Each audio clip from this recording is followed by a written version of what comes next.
Hey everyone, this is Jesse with Farming Seattle. I wanted to do another video today. This one is Thornless Blackberries and why you should grow those over regular old raspberries. So I've done this video a few times over the years, but each year you can kind of see how much has grown. This is Triple Crown Thornless Blackberry, and they can get huge. I'll try and find the biggest berries, but I mean, this is still got to ripen up a little bit. It's red. You can see the actual cane. There's no thorns on it whatsoever.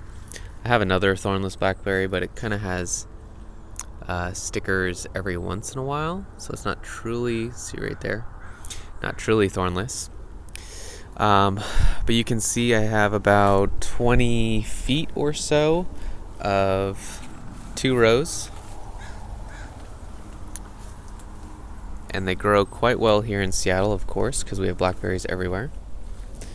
The berries themselves get quite large, and there's just a ton of them. I'll probably get, I've already harvested 2 gallons of berries so far, plus stuff I've just eaten off the vines. Here's some.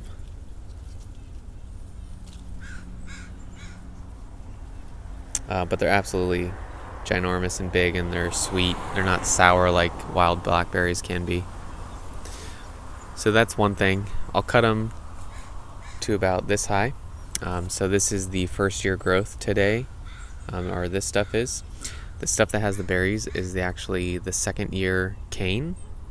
So the first year cane I'll prune to about 3-4 feet high. Once you do that, it starts shooting off these side suckers, as you can see right here. And then I'll prune those about 1.5 feet to each side. So that way you can kind of keep the berries compact and low. This year I did actually trellis them.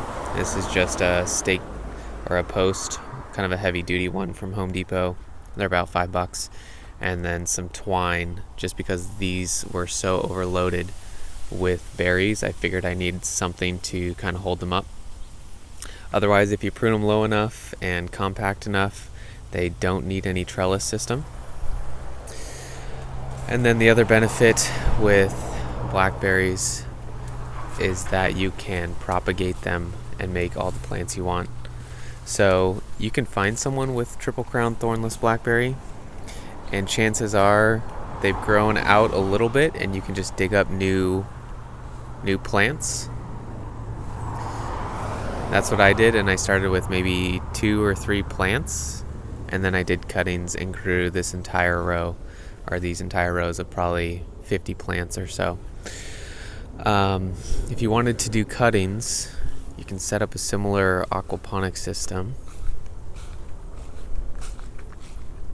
or even just a perlite system. So this is a concrete mixing tray. It's filled up with perlite, and then the water level in here actually raises every 10 minutes or so, and so it barely touches the bottom of this tray. I can see. So here's a cutting. This one obviously died because it's rotting, but hopefully some of these will actually start shooting out roots, and then you can grow as many thornless blackberries as you want. Here's another dead one. I think these might be too far down.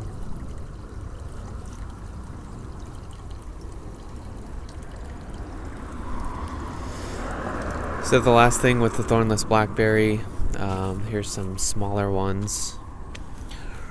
Here's one right here. So I got them everywhere basically. They don't spread like raspberries. So this is probably the 3rd or 4th year of the thornless blackberries, and you can see they've been planted there. They may be spread 2 or 3 inches out, but that's about it. On the other hand, if you have raspberries, you know that they go everywhere, and this bed used to be raspberries, and I still have raspberries even though I tried to kill them. Here's some growing out. There's probably some underneath these raspberries, like right there, right here. So they just go everywhere, which is annoying. So ideally, you don't have something going all over the garden, it just stays in one spot. So that's the review of the Triple Crown Thornless Blackberries. Thanks for watching, and I'll see you again.